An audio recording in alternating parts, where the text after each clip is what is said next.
ನಮಸ್ತೆ ಎಲ್ರಿಗೂ ಹವ್ಯಕ ಪಾಕಶಾಲೆಗೆ ಸ್ವಾಗತ. ಗೋಧಿ ದೋಸೆಯನ್ನು ಈ ತರಹ ಒಂದ್ಸಲ ಮಾಡಿ ನೋಡಿ, ತುಂಬಾ ರುಚಿಯಾಗಿರುತ್ತೆ. ಬ್ರೇಕ್ಫಾಸ್ಟಿಗಂತೂ ಹೇಳಿ ಮಾಡಿಸಿದ ತಿಂಡಿಯಾಗಿದೆ ಇದು. ಆರೋಗ್ಯಕ್ಕೂ ತುಂಬಾ ಒಳ್ಳೆಯದು, ಬಹಳ ಬೇಗನೆ ಕೂಡ ರೆಡಿ ಆಗುತ್ತೆ. ಇನ್ಸ್ಟಂಟಾಗಿ ಬ್ರೇಕ್ಫಾಸ್ಟಿಗೆ ರೆಡಿ ಮಾಡಬಹುದಾದಂತಹ ಈ ಪೇಪರ್ ದೋಸೆನ ಹೇಗೆ ಮಾಡೋದು ಅಂತ ಇವತ್ತಿನ ವಿಡಿಯೋದ ಮೂಲಕ ನೋಡ್ಕೊಂಡು ಬರೋಣ. ಬನ್ನಿ ಫ್ರೆಂಡ್ಸ್, ಹಾಗಾದರೆ ಮಾಡೋ ವಿಧಾನನ ನೋಡ್ಕೊಂಡು ಬರೋಣ. ಈಗ ಮೊದಲಿಗೆ 2 ಕಪ್ ಆಗೋಷ್ಟು ಗೋಧಿಯನ್ನು ತಗೊಂಡಿದ್ದೀನಿ. ಈ ಗೋಧಿಯನ್ನು ನಾವೀಗ ನೀರಲ್ಲಿ ಚೆನ್ನಾಗಿ ತೊಳ್ಕೊಳ್ಬೇಕಾಗುತ್ತೆ. ಕಸ ಅಥವಾ ಧೂಳೆಲ್ಲ ಏನಾದರೂ ಇದ್ದರೆ ಕ್ಲಿಯರ್ ಮಾಡ್ಕೊಳ್ಬೇಕು. ಸರಿಯಾಗಿ ತೊಳೆದಾದ ನಂತರ ನಾನು ಇದನ್ನು ಗ್ರೈಂಡರಿಗೆ ಹಾಕ್ತೀನಿ. ನೀವು ಮಿಕ್ಸಿಯಲ್ಲಿ ರುಬ್ಬೋದಾದರೆ ಹಾಗೆ ಕೂಡ ಮಾಡ್ಕೊಳ್ಬೋದು.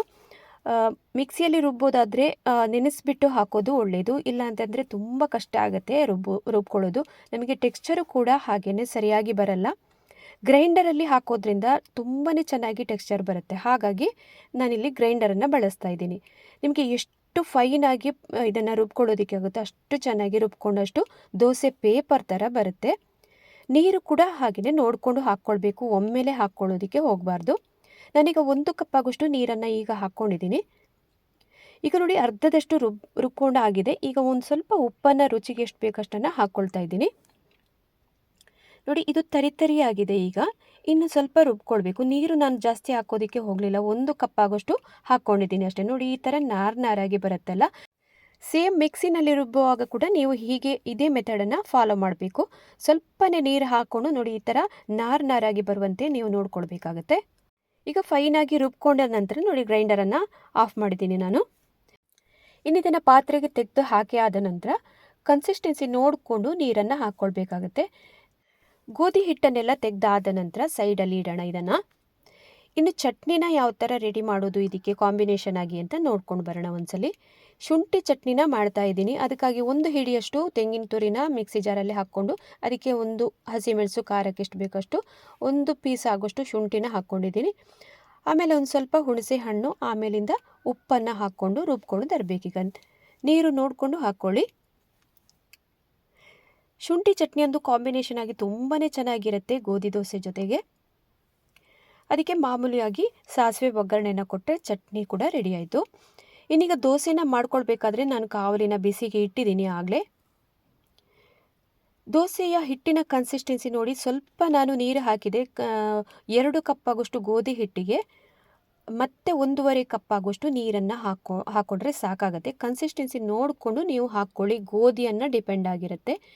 ನೋಡಿ, ಈ ಹದಕ್ಕೆ ತಂದಿರಬೇಕು ಗೋಧಿ ಹಿಟ್ಟನ್ನು. ಇನ್ನು ನಾನಿಲ್ಲಿ ಕಬ್ಬಿಣದ ಕಾವಲಿನ ತಗೊಂಡಿದ್ದೀನಿ. ನಾನ್ ಸ್ಟಿಕ್ಕಲ್ಲಿ ಮಾಡೋದು ತುಂಬ ಕಷ್ಟ. ಇದು ಕಬ್ಬಿಣದ ಕಾವಲಿದ್ದರೆ ತುಂಬಾ ಒಳ್ಳೆಯದು. ಇದರ ಮೇಲಿಂದ ಎಣ್ಣೆ ಎಲ್ಲ ಅಪ್ಲೈ ಮಾಡಬಾರ್ದು. ಎಣ್ಣೆ ಹಾಕಿದ್ರೆ ಎದ್ದುಕೊಂಡು ಬರುತ್ತೆ ದೋಸೆ ಹಿಟ್ಟು. ಇನ್ನು ಕೈಯಲ್ಲೇ ಈ ಥರ ಗೋಧಿ ಹಿಟ್ಟನ್ನು ಹಾಕ್ಕೊಂಡು ನೋಡಿ, ಈ ಥರ ಸ್ಪ್ರೆಡ್ ಮಾಡ್ತಾ ಬರಬೇಕು. ತುಂಬ ಚೆನ್ನಾಗಿ ಪೇಪರ್ ಥರ ಬರುತ್ತೆ. ಹೀಗೆ ಮೂವ್ ಮಾಡಬೇಕಾದ್ರೆ ಉರಿನ ಕಡಿಮೆ ಉರಿಯಲ್ಲಿ ಇಟ್ಕೊಂಡಿರಿ. ಮೇಲೆ ದೋಸೆನ ಹಾಕಬೇಕಾದ್ರೆ ಸರಿಯಾಗಿ ಸ್ಪ್ರೆಡ್ ಆದ ನಂತರ ಮೀಡಿಯಮ್ ಊರಿಗೆ ಮಾಡ್ಕೊಳ್ಬೋದು. ನಂತರ ಇನ್ನು ಇದರ ಮೇಲಿಂದ ತೆಂಗಿನ ಎಣ್ಣೆನಾದರೂ ಹಾಕ್ಕೊಳ್ಬೋದು ಅಥವಾ ತುಪ್ಪನಾದರೂ ಕೂಡ ಹಾಕ್ಕೊಂಡು ದೋಸೆನ ಕಾಯಿಸ್ಕೊಳ್ಬೋದು. ಈಗ ಉರಿನ ಮೀಡಿಯಮ್ ಊರಿಗೆ ತಂದಿದ್ದೀನಿ.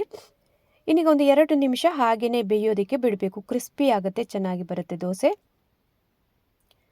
ಇನ್ನು ಕಾವಲಿನ ಆಚೆ ಈಚೆ ಮೂವ್ ಮಾಡೋದ್ರಿಂದ ಸುತ್ತಲೂ ಎಲ್ಲ ಕಡೆಯೂ ಚೆನ್ನಾಗಿ ಬೆಂದು ಸಿಗುತ್ತೆ ನಮಗೆ. ಇಲ್ಲ ಅಂತಂದರೆ ಮಿಡ್ಲ್ ಪೋರ್ಷನ್ ಮಾತ್ರ ಡಾರ್ಕ್ ಆಗುತ್ತೆ.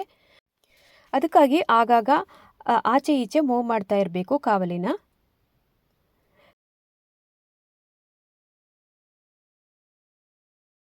ಇನ್ನು ಕೈಯಿಂದಲೇ ಈ ಥರ ತೆಗಿಬೋದು ನೋಡಿ, ಅಷ್ಟು ಪೇಪರ್ ಥರ ಬಂದಿರುತ್ತೆ.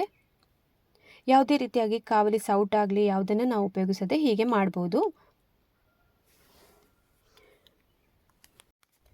ಇನ್ನು ಕಾವಲಿ ಮೇಲೆ ಯಾವುದೇ ಕಾರಣಕ್ಕೂ ಎಣ್ಣೆನ ಹಾಕೋದಕ್ಕೆ ಹೋಗಬೇಡಿ. ಎಣ್ಣೆನ ಹಾಕಿದ್ರಂತೂ ತುಂಬಾ ಕಷ್ಟ ಆಗುತ್ತೆ. ಆಮೇಲೆ ದೋಸೆ ಹಿಟ್ಟೆಲ್ಲ ಮೇಲೆ ಎದ್ದು ಬರುತ್ತೆ. ಹೀಗೆ ಕಾವಲಿ ಮೇಲೆ ದೋಸೆ ಹಿಟ್ಟನ್ನು ಹಾಕಿ ಹೀಗೆ ಸ್ಪ್ರೆಡ್ ಮಾಡ್ತಾ ಬರಬೇಕಾದ್ರೆ ಸ್ವಲ್ಪ ಹುಷಾರಾಗಿ ಮಾಡ್ಕೊಳ್ಳಿ. ಹಿಟ್ಟು ಕೂಡ ಹಾಗೆಯೇ ತುಂಬ ನೀರಾಗಿರಬಾರ್ದು, ಹಾಗೆಯೇ ಗಟ್ಟಿ ಕೂಡ ಇರಬಾರ್ದು.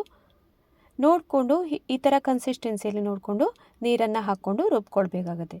ಮಿಕ್ಸಿಯಲ್ಲಿ ರುಬ್ಬುವಾಗ ಕೂಡ ಹಾಗೆಯೇ ರಾತ್ರಿ ಎಲ್ಲ ನೆನೆಸ್ಬಿಟ್ಟು ಹಾಗೆ ಕೂಡ ರುಬ್ಕೊಳ್ಳೋದಕ್ಕೆ ಆಗುತ್ತೆ, ಅಥವಾ ಇನ್ಸ್ಟೆಂಟಾಗಿ ಕೂಡ ಹೀಗೆ ದೋಸೆಯನ್ನು ಮಾಡ್ಕೊಳ್ಳೋದಕ್ಕೆ ಬರುತ್ತೆ.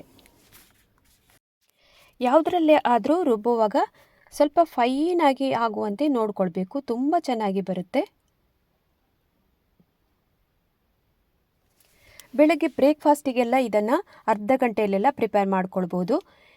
ಇನ್ನು ರೋಸ್ಟ್ ಆಗೋದಕ್ಕಿಂತ ಸ್ವಲ್ಪ ಮುಂಚೆ ನಾವು ಇದನ್ನು ಕಾವಲಿಂದ ತೆಗೆದ್ರೆ ಮಕ್ಕಳಿಗೆ ಲಂಚ್ ಬಾಕ್ಸಿಗೆ ಕೂಡ ಹಾಕ್ಕೊಡ್ಬೋದು, ತುಂಬಾ ಚೆನ್ನಾಗಿರುತ್ತೆ. ಇನ್ನು ಕಾಂಬಿನೇಷನ್ ಆಗಿ ಚಟ್ನಿ, ಆಗಲೇ ಶುಂಠಿ ಚಟ್ನಿಯನ್ನು ಕೂಡ ಮಾಡಿದ್ದೆ, ಅದು ಕೂಡ ಆಗುತ್ತೆ. ಅಥವಾ ಜಾಮಲ್ಲಿ ಕೂಡ ಇದನ್ನು ಸರ್ವ್ ಮಾಡ್ಬೋದು. ಪೇಪರ್ ಥರ ಬಂದಿರುವಂತಹ ಗೋಧಿ ದೋಸೆನ ಮನೆಯಲ್ಲೇ ಹೇಗೆ ಪ್ರಿಪೇರ್ ಮಾಡೋದು ಅಂತ ನೋಡ್ಕೊಂಡು ಬಂದ್ರಿ ಅಲ್ವಾ. ಈ ವಿಡಿಯೋನ ಹೆಚ್ಚಾಗಿ ಎಲ್ಲ ಕಡೆ ಶೇರ್ ಮಾಡಿ ಸಪೋರ್ಟ್ ಮಾಡಿ. ಹಾಗೆಯೇ ಮೊಟ್ಟ ಮೊದಲ ಬಾರಿಗೆ ನೋಡುವವರು ಚಾನಲನ್ನು ಸಬ್ಸ್ಕ್ರೈಬ್ ಮಾಡಿಕೊಂಡು ನೋಡ್ಕೊಳ್ಳಿ. ಮುಂದೆ ಇನ್ನೊಂದು ಹೊಸ ರೆಸಿಪಿಯೊಂದಿಗೆ ಸಿಗ್ತೀನಿ. ಅಲ್ಲಿ ತನಕ ನಮಸ್ಕಾರ.